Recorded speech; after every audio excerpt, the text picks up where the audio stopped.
Gotta do the cool music first. Always.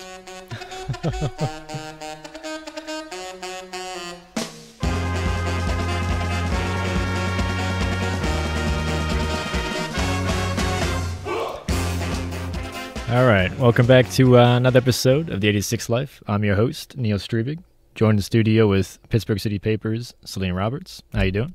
I'm well. How are you? Not too bad, not too bad.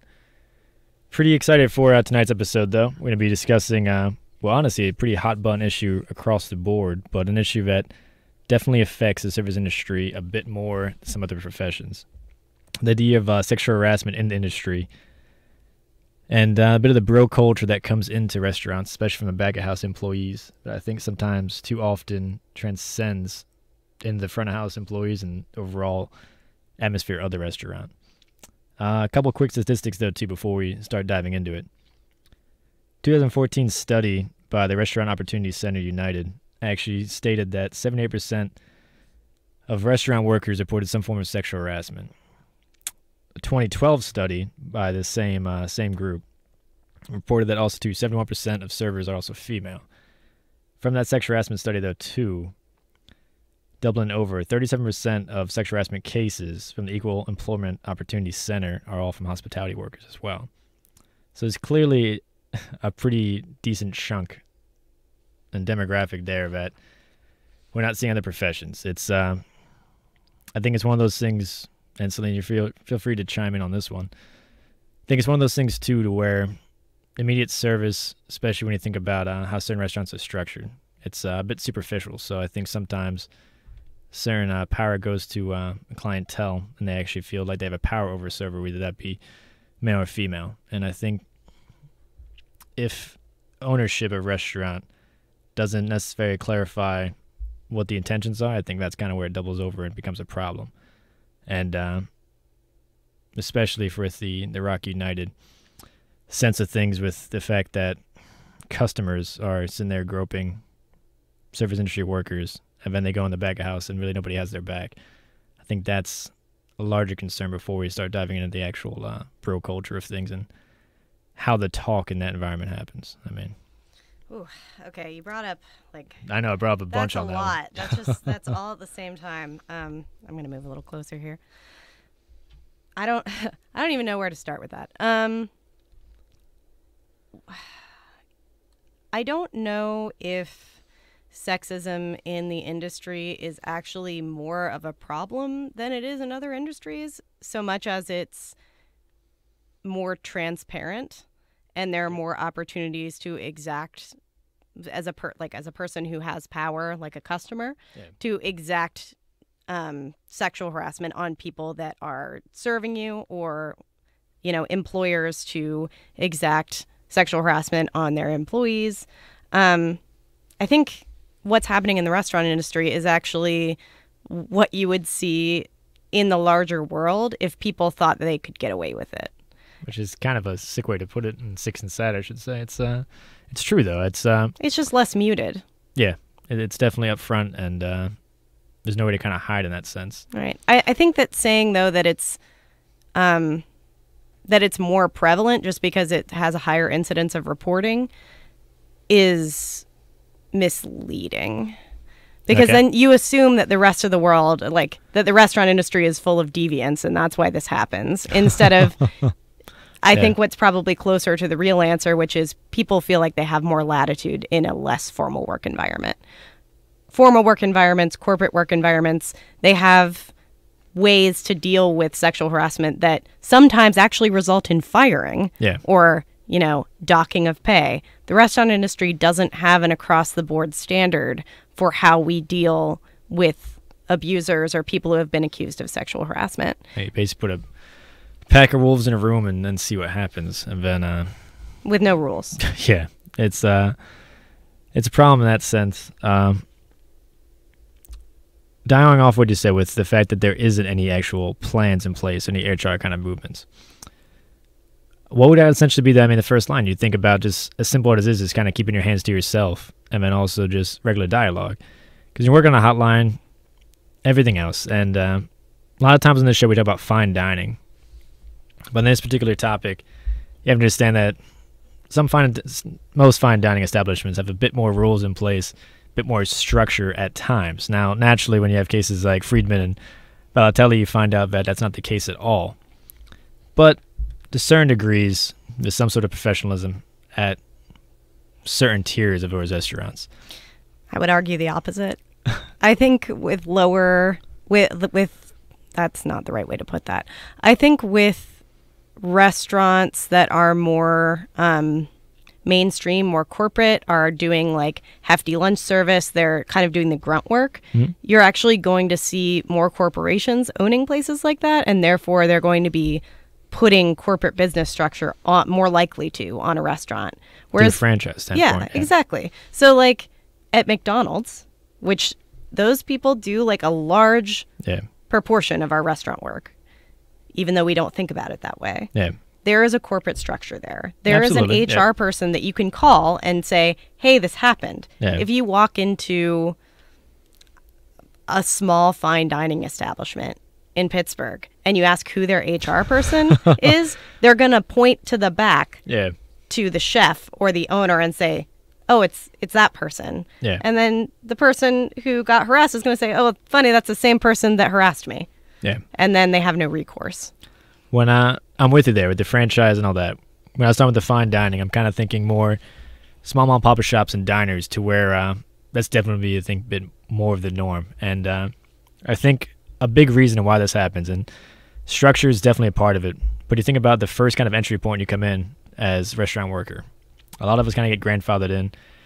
I know myself, 18, 19-year-old kid, one of the restaurants I worked at, the owner would always be kind of sitting down with a server or something on his lap, or hostess, and a lot of the time these women are essentially half his age, whatever. And at that point in time, you just kind of like put your head down and do your job. You just kind of like, okay, that's strange, but just go about it. And looking back, you're just like, what the hell is wrong with that? But I think then, too, on the opposite side of things, with that mindset, and since a lot of us kind of come into it at a young age, we don't really have a grasp of it. And at a certain point, then it becomes normalized. And then after there's a certain point, you start realizing that's wrong. Then it's almost too late, to where in certain spots you don't really make a move or voice out until you're at a new restaurant or looking back on things, I think. And a certain spots thing, then a lot of us just end up going with the flow, which is a huge problem with this. Or you just are kind of like, well, that happens at every restaurant, and you turn the other cheek. And that's exactly why you have these problems. It's like the Friedman and Balotelli. Well, I mean, I think men turn the other cheek, and they say this isn't my responsibility, and they didn't maybe learn when they were young to call out injustice. But the fact that there's an existence of whisper networks among, women in the restaurant industry, I think points to the fact that people are well aware of when things are wrong and when they aren't, when they're the one being subjected to the abuse, or people that are like them are being subjected to harassment and abuse. Saying that like it's almost too late to call out what is obviously an abuse of power is pretty defeatist. But I will agree with you in that we're enculturated from a young age in the States, which is all I can speak for, to not have a good understanding of consent. True. Which is a lot of what this comes back down to not have respect for people's body language or what they're telling you that communicates discomfort. Yeah. I mean, like, you could argue, if you want to put a really fine point on it, that where ignoring somebody's boundaries begins is when someone says to a toddler, why don't you give me a hug? And that person's parents say, you have to give such and such a hug. Yeah. That's what we encourage. It should start there. Yeah. It should start at the very beginning when you have a responsibility to teach people that are younger than you that their no's are going to be respected. And until we start doing that, I really don't think anything's going to change. I'm with you there, but nothing's essentially going to change overnight. No. I think conversations like this essentially are going to happen, but still, I mean, we're just essentially two people talking about an issue, and we're in no position in this room necessarily, aside from anybody that's going to listen to this, to really be like, hey, you know what? Yeah, let's take action. As I said, from like my stance is young age is one of those things to where, yeah, it is definitely defeatist, and you're coming into a new world, and you're just kind of still trying to get your grapple on all that. And then even as a young man, still just trying to figure out yourself. When that kind of, I think, becomes more the problem then, is when you move up the ladder and you see it happen again and again and again, and you're just like, okay, here's the thing. And as you said, there's the whisper kind of effect is a huge problem because there is nobody to really talk to. A lot of times then the person you talk to is, as said, either your boss, if you're talking about a chef, or from front house standpoint, the owner, which is still ultimately your boss. What are you going to be like, hey, you know what? I think either A, the stuff you're doing is wrong, and, stand your ground and leave, and then you're still out of a job, which is, hey, more power to you. Well, not everybody's capable of just quitting their job. Absolutely, which puts you between a rock and a hard place, which is the issue then and all that. And I think that's what all these things start, is people in power then abusing that, and then it just creates a completely toxic environment and work environment, which is an absolute problem. And then naturally, if that environment's somewhat encouraged or practiced, then it just creates bad habits and generations of bad habits and habits and habits, and goes down the rabbit hole as such. Which is why I think that this moment that we're having culturally, the Me Too moment, that is now bled over into the restaurant industry, is such a good thing. Because even though it's, it has to start somewhere. Yeah. And why not have it be with the rich and famous? Yeah. Although I'm not sure how I feel about necessarily Hollywood controlling a movement per se, or starting there, but that does start somewhere for sure. Well, those people have power, right? Like, those people have power to say, this happened to me, and have a lot of people hear it. Yeah. It's like as a journalist. They have an audience, I think, more so than power. Yeah. Well, it's like as a journalist, your voice is just amplified, right? And the farther you can reach your voice with something like that, the more of a wave impact you're going to have. Yeah.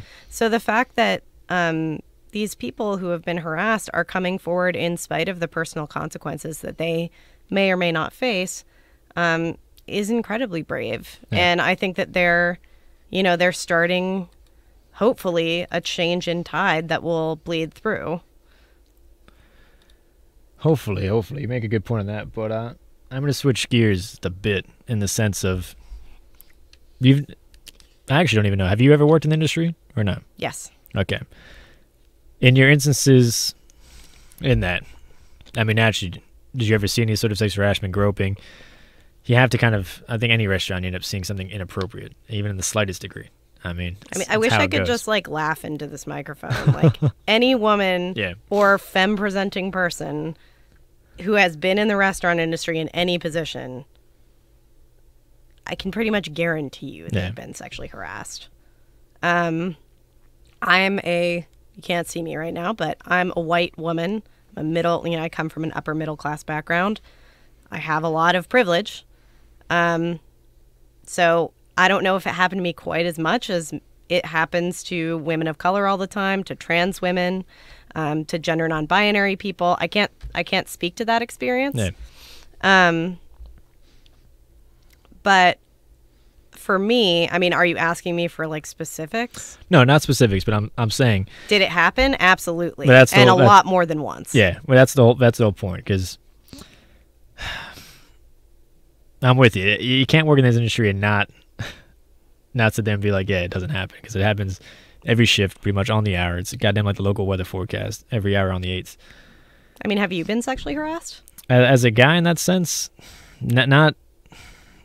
I can't really take the hypersexual environment of restaurant and, flirting wherever else and mild groping, this or that. Like, I guess, yeah, and it's a roundabout way, essentially, yeah. And a point in time to where, ass smack, ass grab happens, you didn't necessarily ask for it. In the roundabout way, yeah, it's groping. Sexual harassment. That's harassment. With that bro culture and all that, it's one of those things you're just like, okay, whatever, as a guy, but at the same time, too, it doesn't happen as often as me to where I can. A dozen instances is a bit easy to brush off over, near decade career in the industry, rather than 15 times a night in and night out. That's a huge difference in that regard. I'm not arguing that you got sexually harassed as much as someone who is non-male. Yeah. But it still happened to you. Yeah. And the fact that it's happened to you and it happens to men everywhere, and then you extrapolate that out to, you know, how much that must happen to women, means that we have a large-scale cultural problem. Absolutely. Absolutely. And yeah, I don't know. I mean, I would never, like, I feel like I've made a pretty strong stand on where I land on these issues in general in my writing. But I don't, you know, I also don't think it's appropriate to ignore anyone's experience of suffering, right? Like, the more that we can get men to recognize when they are being harassed, the more sympathy I feel like I can expect to get for my experiences. Like, you got to bring everyone in. I'm with you there. That's the thing. Is that the goal then? Well, I shouldn't say that, because there's a couple goals in this conversation. One, I think creating a standard of like what's appropriate practice, which is, I think, just simply starts at keep your hands to yourself, and again, unless someone is like, hey, you know, could use a hug, whatever, as you used the child reference, then it's okay. But there has to be that conversation. But ultimately, it's like just keep your hands to yourself, and that's it. And your words and your text messages and your DMs. I wasn't gonna go into the tech realm of it quite yet, but absolutely, because it transcends that, and man, it's just one of those things to where a simple, you know, head nod, blink, whatever gets misconstrued, and then taken a whole another context. And wait, back up. Explain what you just said. All right, hold on. I'm saying to where something as simple as with the texting, all that, to where you have, I can't really ever say I've been like harassed and sexually harassed in a text sense or whatever else, but in this today's culture and all that, I think with not just social media apps, but dating apps and all that, the safety of kind of a phone and the screen, I think people are a bit more inclined to make improper and just completely rude sayings through a phone and through a message. Oh, right, because they have a screen to hide behind. Exactly. So that's what I'm saying. Is something as simple as someone being friendly, waving, head nod, whatever, being like, hey, how you doing? And just simple salutation. I think that creates an avenue then people will take that complete wrong way. And in terms of the industry itself, to where you're working with people closely and all that, I think you have that. I think with, who was it, Friedman's case, with his restaurant in New York, it was one of those things with his bartenders and all that. And I think, yeah, New York Times, I think, published the story originally, cites how one of the bartenders he kept, you know, takes her home whenever, drops her off, and throughout the course of the night, like 15 different text messages. It's like completely inappropriate, you know. It was painful to read those text messages. It's unnerving as a, like. I mean, she says, no, I don't want this kind of attention from you. I am your employee. Clear and direct as can be. Yeah, I mean, she was brave, right? Like, she's like basically your textbook example of what you're supposed to do when that happens to you, and it still didn't get her anywhere. Yeah, which is, like, to me, I think that's a great point. Because when I was reading it, I'm with you there. It didn't even get anywhere. I'm kind of thinking, I'm like, how the hell, like, why is he still going on? Like, why is this still a thing? Like, because he feels entitled. And that's the craziest thing. And it's like, is creating then like the simple stopgap and hey, here's the do's and the don'ts. And it's crazy that in 2018 we kind of stuffed out this conversation of like how to actually act like a rational human being. Like, that's absolutely freaking insane. But when you have actions like that, it's like, yeah, let's have that conversation, because we have to start somewhere, and why not just start at the very beginning? Because apparently we've all become a bunch of savages. So I mean, I don't know if becomes the right word. I think it's just that comes down to the normalizing factor that I said the word. It's frustrating though to like absolutely to have. It's frustrating to walk down the path of like, oh, all of these people must be terrible people who don't know how to conduct themselves.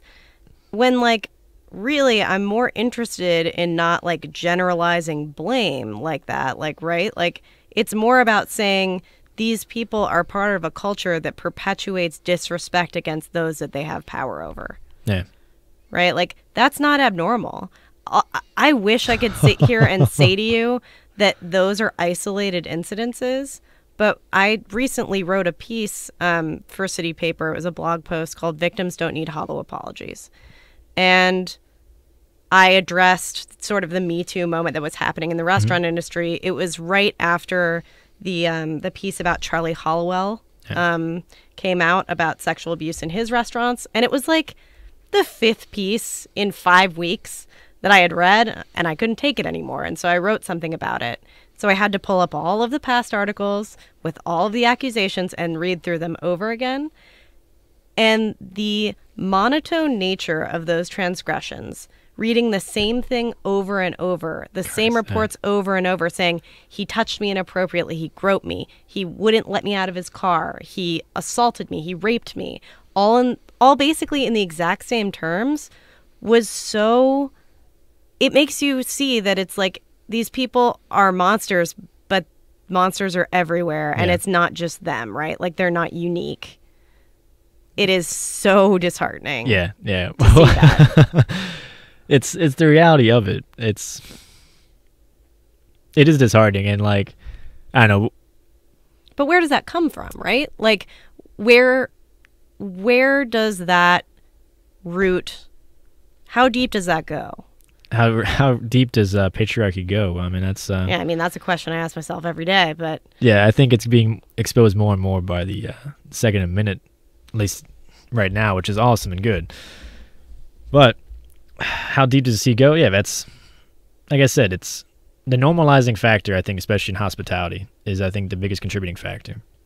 With the patriarchal kind of standpoints and all that, and the perspectives, especially, I think this generation and this youth, I think, will have a bit more broader perspective than even as a millennial, you know, I'm 29 now. That was still in between kind of that 80s central, really high patriarchy, jocks and nerds, and still the idea of submissive kind of female, essentially, to where that patriarchy still was, there's significant tones in that in my adolescence and, you know, becoming an adult, which is still scary and all that, to where it's just like, how the hell does that still carry over? But when you still have those tones and all that, and when you go into a professional work environment, I don't think people are aware of what's actually happening. And like anything, and you're trying to make a paycheck, this or that, and something's already normalized, then yeah, it creates a creature of habit that's basically just bumbling around and making wrong decisions. And then if you're in a position of power and you're abusing it, then too, that just amplifies everything. And it's just completely scary to look at. I mean, like, I can't comment on how it is to be like female naturally, because I never had to walk through those shoes. I can only just sympathize with what you guys have been through. And as I said before, that the Friedman text is one of those things to where it's like you read that, and as a guy, like, holy fucking shit, this is how this is how a large part of us act. This is absolutely insane, and how can that be? And then just from hospitality industry, it's like that's somebody's boss, and like, hey, you go back to your job and then expect you to thing. And even from the restaurants I've worked at, seeing inappropriate stuff, you're just like, what the hell's going on? And then sometimes it's like hard to judge it, because if you're not having a conversation of like, hey guys, what's appropriate, what's not, and I'm not comfortable with the said coworker, this, that, and I can't approach anybody, it's just like, well, now I'm kind of just forced to walk through the way, like, this is terrible as well. Yeah. Well, let me give you a couple of things that I've been thinking about, right? Because everybody wants solutions, and I am certainly not the end-all be-all on that at all. Like, yeah. I have no idea what the first step would be, but I can tell you what a couple steps could be. The first one would be stop excusing people. Like, and I'm not firing this at you. I'm just saying, I'm with you. Stop excusing people for their disingenuous behavior and their disingenuous apologies. I'm sorry, but unless you're a sociopath, when you cross a line, you know you've crossed a line. Yeah. Like, all of these chefs coming out and saying, oh, I'm sorry for what I've done. I'm sorry, but bullshit. Yeah. Well, you're sorry? Yeah. How long is... 24 hours since we found you out. You've been doing this for 10 years? Yeah. Stop printing those apologies. Stop accepting them. Stop excusing it as like, oh, well, this is just like, this is inherent in the culture, and so like, ooh, like, I guess we have to like give this person a chance. Like, no. That's where zero tolerance policies come in. Yeah. I firmly believe that restaurants should operate on zero tolerance policies. And I know it's hard to staff. Yeah. I know you lose a lot of talent pretty fucking quick. Yeah. I know it's going to cause problems. And yeah, you're going to lose a lot of talent quick. And you know what? Good, because they're going to sink your business. Yeah. Like, if you can't look at it from an unselfish perspective as a business owner, look at it from that perspective and say, you know what? Having a predator in my building is not helping me make money in the long run. Yeah. No, I think that should actually be a slogan. That should that should be on a wall in every restaurant. Actually, not coming with the slogan, but the idea of on a wall in a restaurant. In the restaurants you've worked in, has there ever been, Christ, I think the only time we ever actually had a formal HR talk was at the Sands Casino Corporation. Yeah. All that, to where, again, corporate protocols going down the line. Aside from that, I don't think I've ever been in a restaurant to it say, hey guys, all right, this is the appropriate behavior. This is how everyone's acting on the floor, back at house. Here's what can be said. Here's what can't be said. Somebody crosses the line. And I'm with you. Zero tolerance policy would be phenomenal. I mean, right. And not just for sexism, right? Like racism, classism. Like, I'm sorry, but you say something shitty to one of your coworkers. Bye. Yeah. And I'm sorry, but like people know what's a joke and what isn't. Yeah. No, I'm with you there. What I will say is that no, I've never had a formal HR conversation at any restaurant I ever worked at. I've never worked anywhere even moderately corporate. Yeah. But in saying that, I have to call this person out because I think they did a really good job with handling this. I worked for Hillary Zozula. Okay. She ran Eden for a long time. She was the chef and owner. Beth Zozula at the Whitfield is her sister. Oh, all right. Hillary's since not cooking. She closed Eden. But I worked there for 3.5 years. And it was a very small place. It was, we were all doing our best to just make a business run. Yeah. But she did not tolerate bad behavior in her restaurant, even though she was on a fine margin. I was told, if you really feel like a customer is making you uncomfortable, come get me. Yeah. Like, I will come out there and talk to them, or say, like, I'm sorry, you're making me uncomfortable. I'm gonna have to ask you to leave. Yeah. Do you think, how big was the staff at 80? You know what I'm asking? 8 or 10 usually. Well, I think naturally, you agree that because it was a small staff, she was able to kind of do that and create that environment? Maybe. But, servers don't grow on trees. Yeah. Like, she would have been, as a small business owner, she was worried about her reputation. She had to be. Yeah. She was worried about her Yelp reviews. She was worried about people hiring and coming into work. Yeah. But I think that's... But I don't necessarily... I think it might have been harder with a smaller staff because everybody is less expendable. Yeah. No, it's... what cracks me up with that idea, it's like, if we can do it in certain restaurants and certain small scales, how is it not across the board, and how has there not been some sort of system in place? And again, it comes back to the idea of just being a rational human being and knowing what's appropriate and what's not appropriate. I don't know. She showed me that it's just not that hard, Yeah. right? So I have like very little tolerance for anyone who's like, oh, but it's hard to be like a decent, like, it's just hard to be a good business owner. You're like, it's not though. Yeah. Like, just plan. Well, I think it's anything. It's people are always afraid to accept faults or any sort of time you misguide yourself or whatever else. And scrupers and moles get eroded away. All of a sudden, again, creates that rabbit hole effect. And I think that's what people are afraid of. That's, again, this whole conversation is addressing a giant fucking elephant in the room that's been there for a long time. And, it takes moments that are scary, like Friedman and Balotelli's thing, and the sense it's like, holy crap, how can these notable names, like, how can this be going on? And then you have, I'm not, the third floor of said restaurant, I don't want to get into that, because that disgusted me to up degree, but. Oh, why not? Let's talk about it. It's terrible. It's fucking crazy. I mean, for people who don't know what Neil's talking about, Ken Friedman is a New York restaurateur who opened the Spotted Pig, which has been like a very famous, well-patronized restaurant for years. He had a third floor that was supposed to be like a private club that would serve celebrities. Like you'd go in, you'd see Beyonce, Jay-Z, Mario Batali was a regular. Yeah. Staff. And high rollers go up. Yeah, high rollers.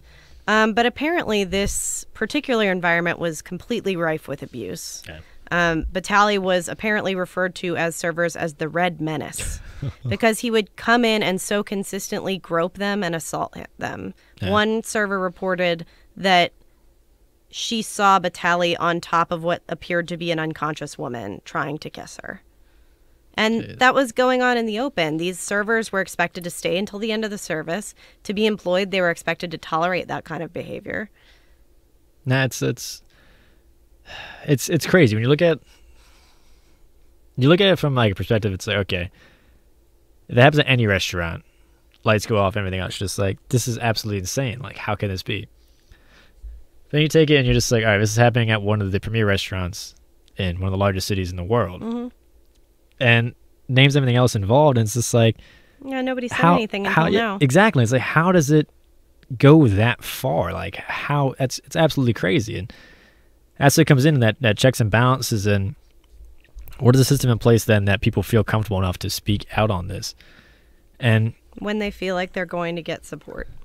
Yeah. From the media, from someone in their restaurant who has power.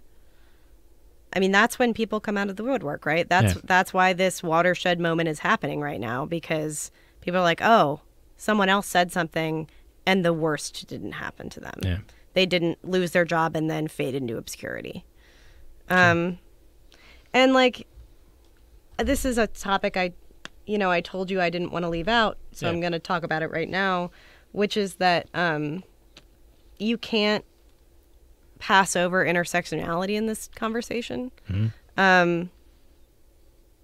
For as much as, like, there's just different levels of what you're exposed to depending on your intersections of identity, right? Yeah. So women of color in the workplace are subjected to, racist comments and sexist comments. Yeah.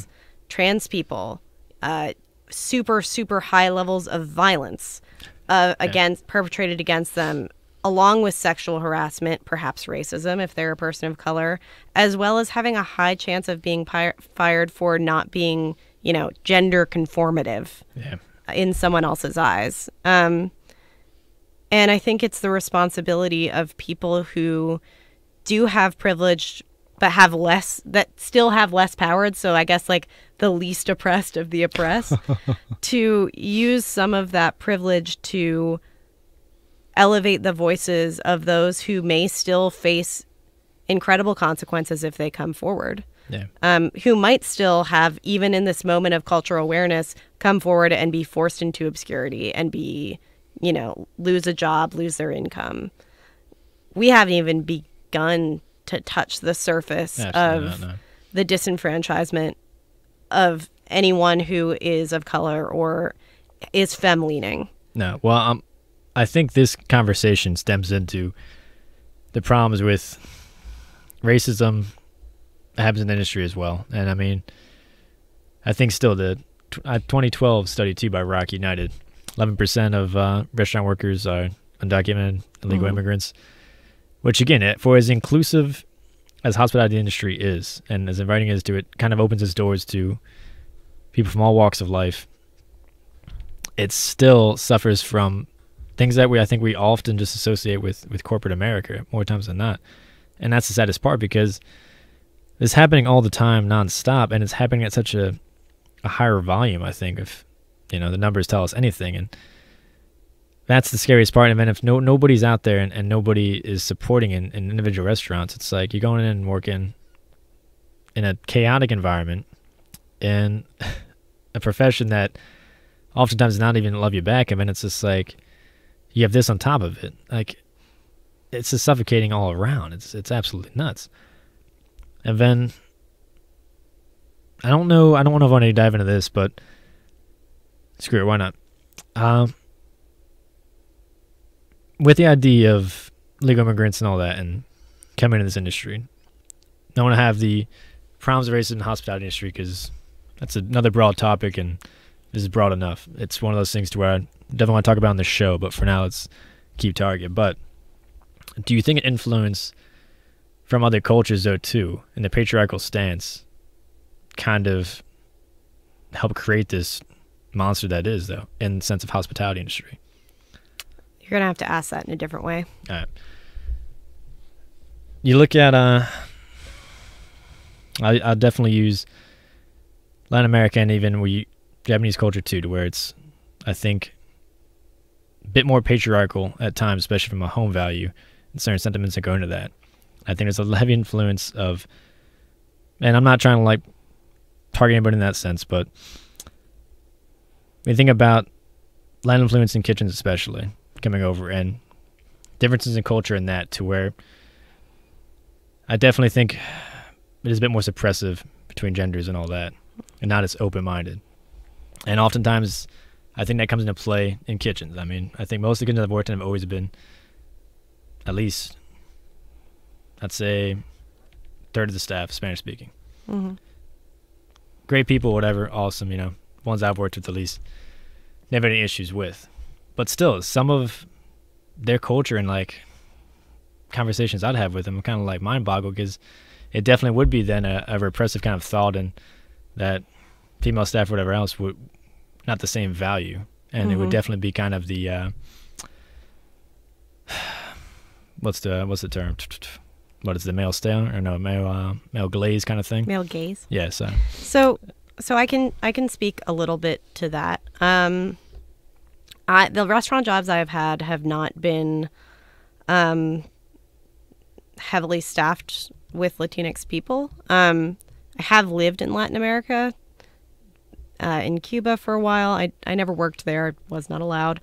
And my sense of the cultural recognition of like patriarchal standards in Latin American cultures, specifically Mexico and Cuba and Puerto Rico, which are places that I've been, is that the patriarchy expresses itself in different terms, but not necessarily more intense ones. I think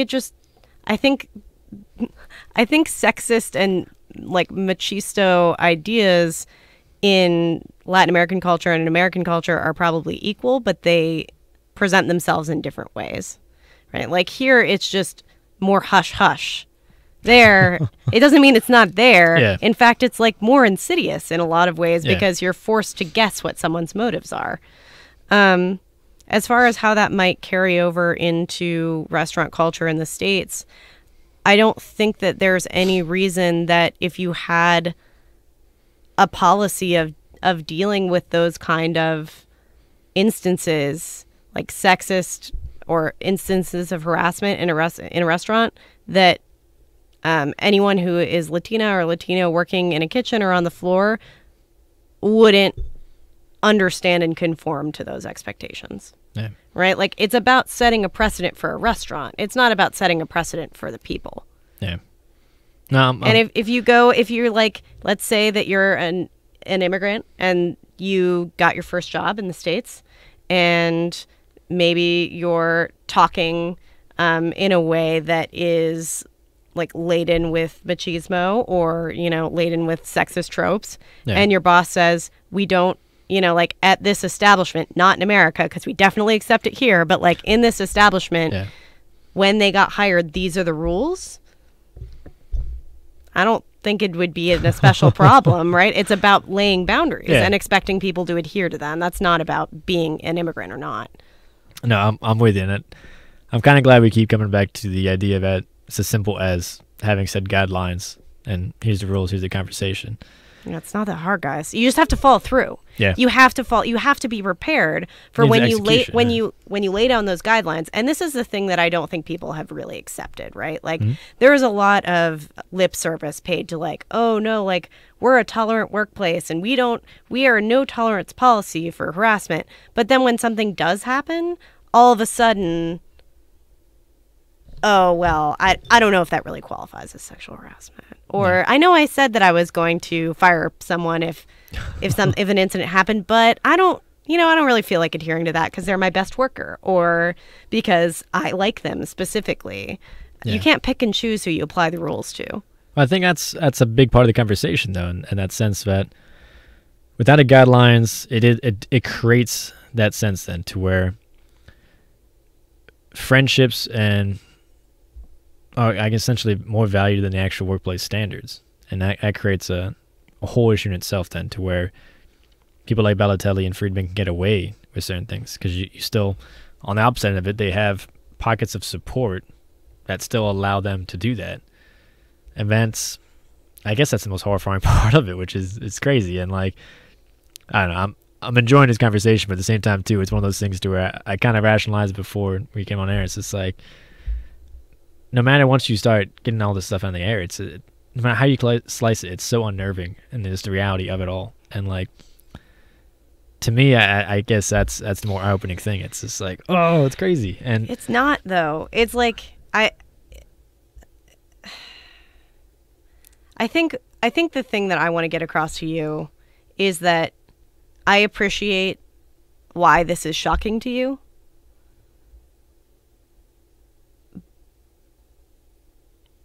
But I know why it's shocking to you. Yeah. It's because it's not your everyday lived experience. Absolutely, right? absolutely. And like, but that's not like, it's not an excuse. No, I'm with you. That's what Right, I think boggles me and makes me so nervous with like the Friedman comments, because even the restaurants I've worked in, you know, I don't like, I'm a pretty open dude in general. So it's just like, I'd always give on like, essentially with guys I was close with on the hotline, as we're leaving, you know, do like an ass smack, like good game, whatever else. And it was like stupid kind of bro culture in that sense. As with just male counterparts that everybody had essentially bromances with. But at the same time then too, it's just like you talk about like certain aspects of that to where it's, you're just like, oh man, it's crazy.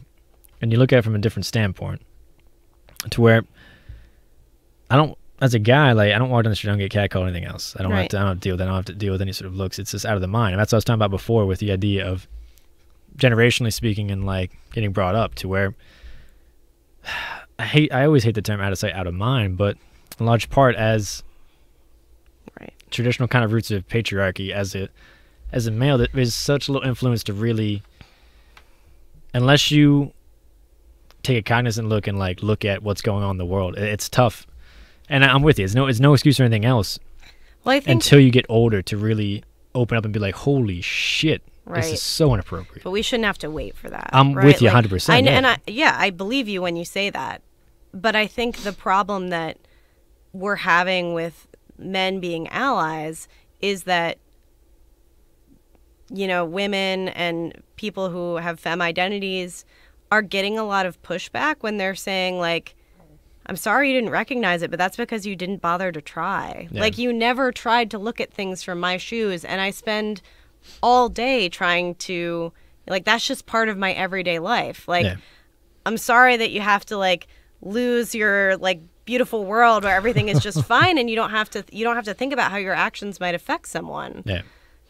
But, like, that's the loss that you're going to have to take for everyone's lives to get better, you know? No, I'm with you there, and I mean, I don't think it's necessary in my personal life in that sense, because, I mean, as I said, once you're kind of aware of it and all that, it's one of those things to where it's, all right, how can we get this conversation, which is why we're in this room right now and having that going. But I'm with you in the sense that it is going to be difficult, and think across the board, you still have hundreds of millions of I don't want to target, actually, fuck it.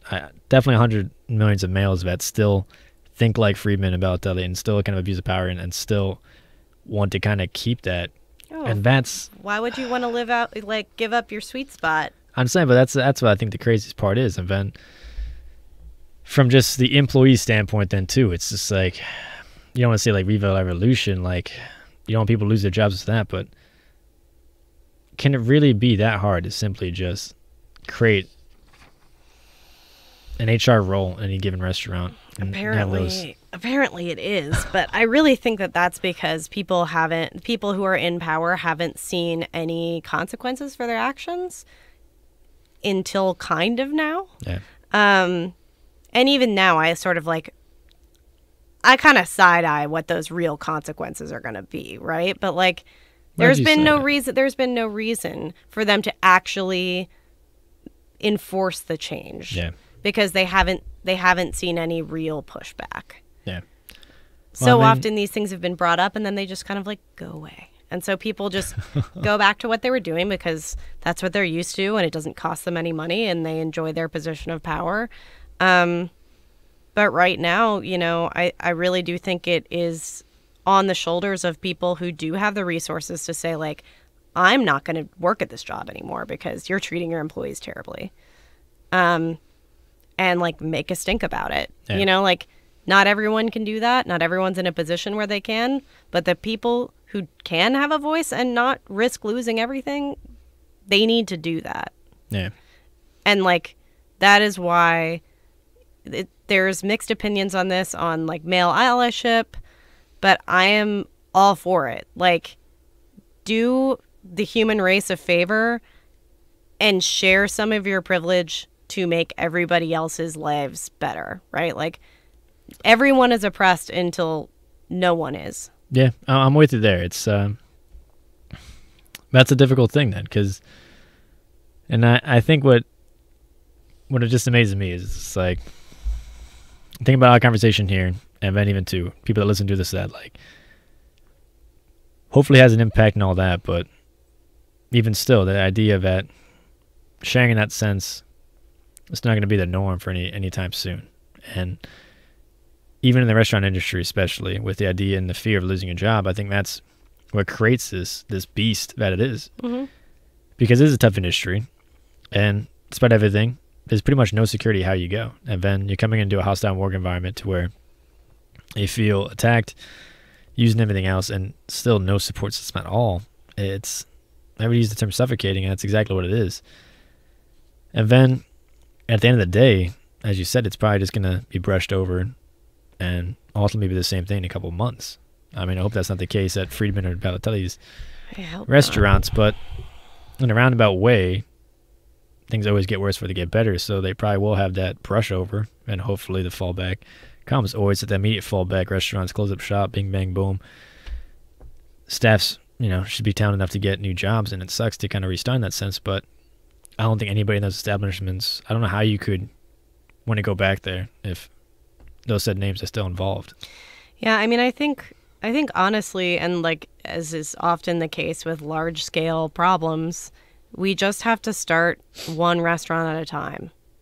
Yeah. Like if you are a restaurant owner, if you are someone that makes policies at your restaurant, if you're an employee, do something with that. Yeah. Like there will be no change until we individually start to change the way that we act toward each other and the way that we expect other people to act toward us.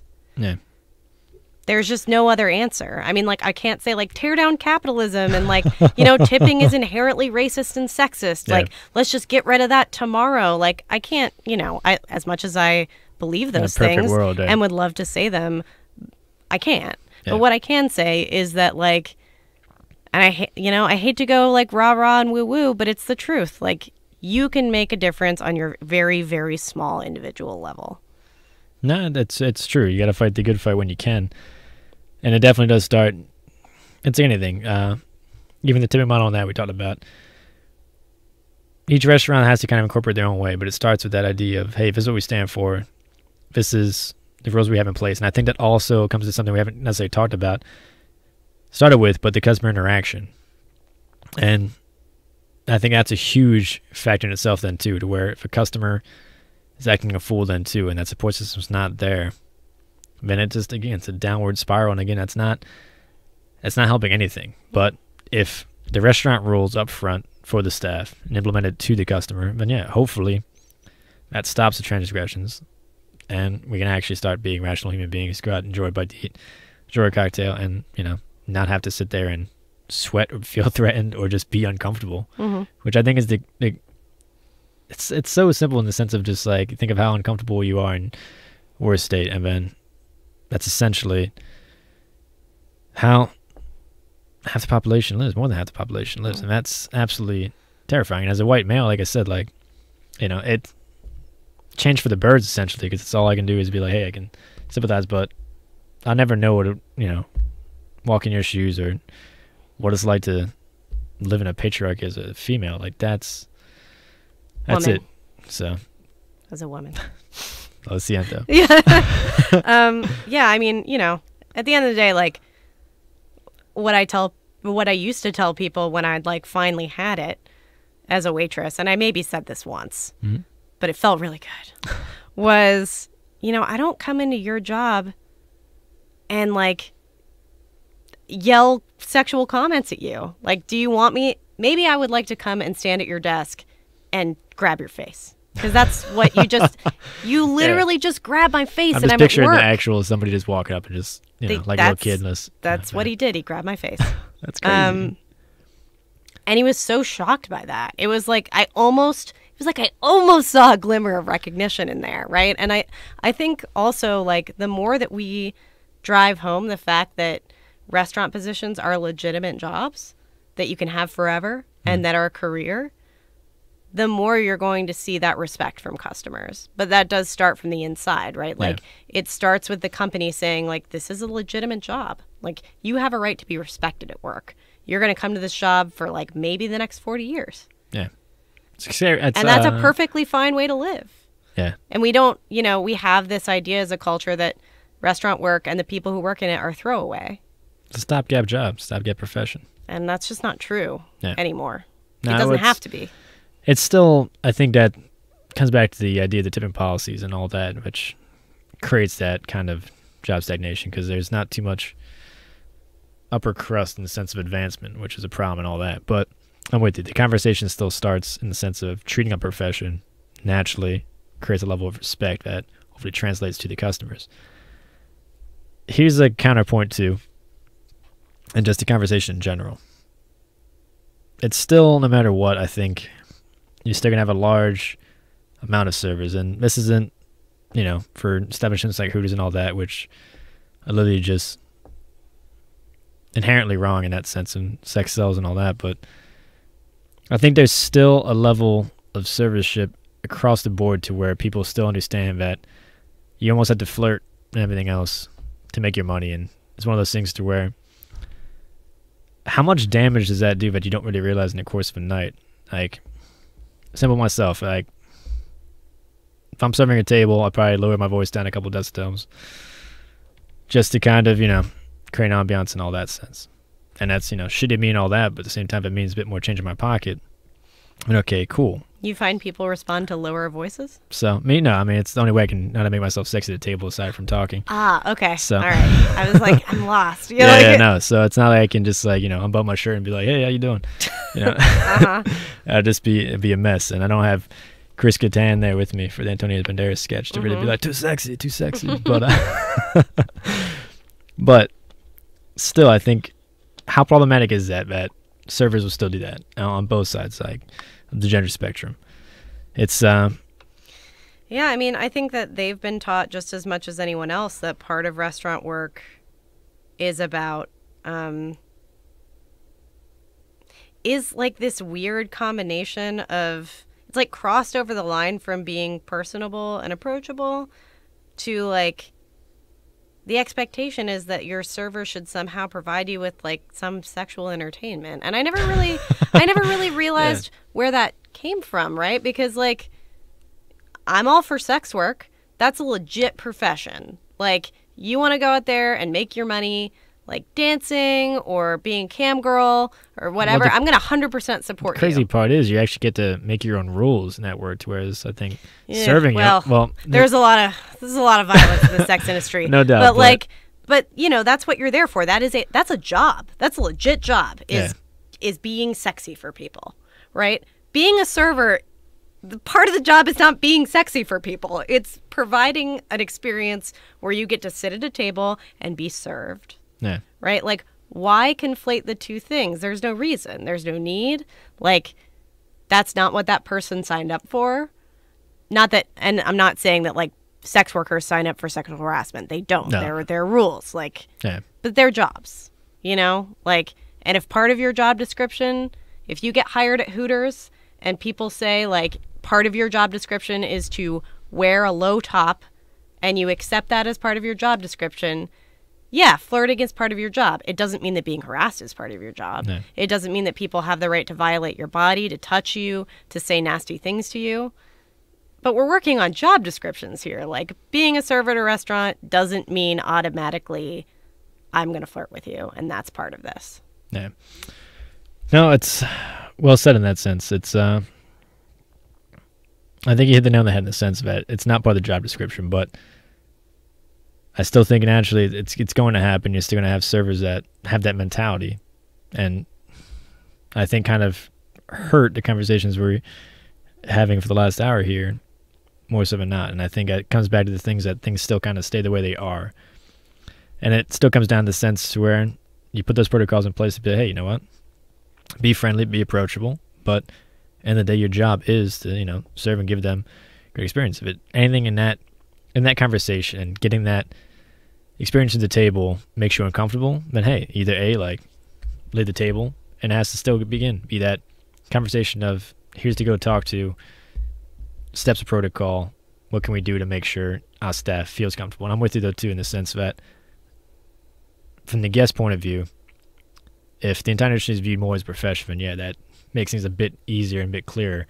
But until then, yeah, I still think it's going to be, I still think a lot of guests still feel an ownership over servers no matter what, which is we got a lot of work to do. Exactly. It's a whole other argument, and it's doable. We can do it.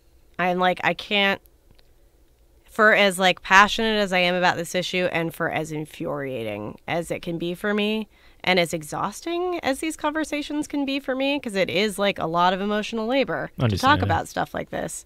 At the end of the day, I do think we can change things. Hopefully. I know it. I can't believe anything else, because then why try? Like, I believe as much as people can be terrible to each other and they can be disrespectful, I do have this like secret flame of hope that everybody is trying to be a good person. And I have to believe that to keep going. See, I'm a complete cynic on the opposite end of things. Yeah, I used to be that way, and then it just I think it just got to be too heavy for me. See, I'm with you. I think people are inherently good, but I think it's much easier to listen to the devil inside of you. I think people are always going to take the easier route. Of course. Yeah, people are also lazy. Absolutely, yeah. Mm-hmm. Which is puts us in the predicament we're in right now, which is and none of us is like without fault either. Mm-hmm. I've done things that I looked back on and said, ooh, like, that wasn't cool. Yeah. I really shouldn't have said that to that person. Or, you know what, that joke wasn't funny. Yeah.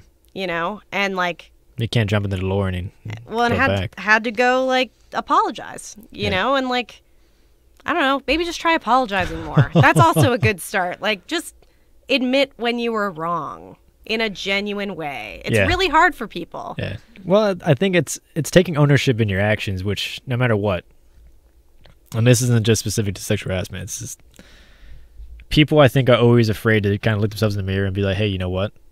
I think just insecurity is difficult ways to manage that, but measure that, sorry.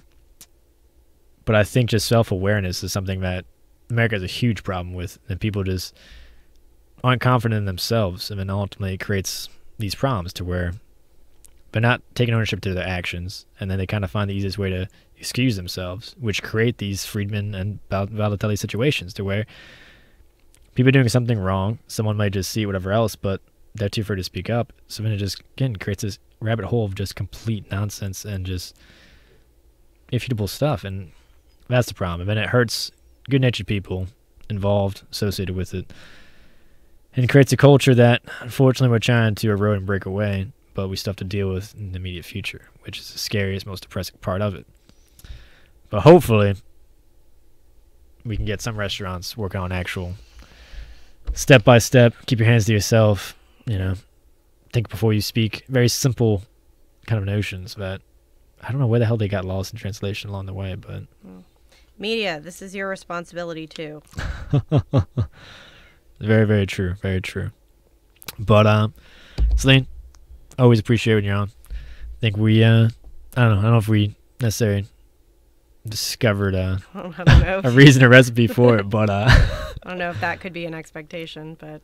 Nah, just an hour's time I think would be difficult, but I do think it's simply creating that conversation, creating that standpoint, the guidelines, and honestly, I think has to be simple and upfront, right out of the gates. It's the same thing with... I hate to keep making the comparison to the tipping policy, but as we're having the conversation, I'm like, it's literally the same exact conversations need to happen.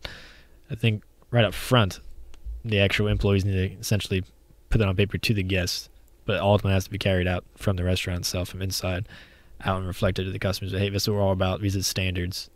You don't abide by them. Get the fuck out. Simple as that. And then same thing with the employees. Now, I'm with you. The zero tolerance policy, I think, always scares people because then it's like, you know, we all make mistakes. We're human beings. Yeah. So I think that terrifies people. That's like, oh crap, like, what if I do this or that? And then you get the sensation of walking on eggshells. But at the same time, too, it's like, if you have that sensation of walking on eggshells, well, then maybe you're doing something wrong in your way of life. So this is why we're putting that in place. So maybe we should do that. So again, people can kind of wake up and realize what exactly is going on and what it's like to live in other people's shoes and just rationalize stuff outside your own little bubble. Can't just think about the individual. Yeah. You gotta better the whole thing. Yeah. 360 views in today's world. Yep. Thanks, Neil. No, always a pleasure though. But next week, actually gonna have good old Sanford Algo's chef and owner Brian Hammond on, kind of carrying over from this conversation, which is a harsh reality, but in the same sense too, what we talked about, living this dynamic too creates a sense of depression. And Ham and I actually be talking about depression industry, anxiety, and the drug use that kind of goes on in this profession. It's high stress, and oftentimes I don't think we actually discuss how torturous that can be on somebody's physical and mental health. But as always, guys, thanks for listening. This is Neil Strubing. Celine, again, thanks again. Thanks, and then catch you guys next week. Take you guys out with my favorite music of all time, Brass Masters. I love these guys.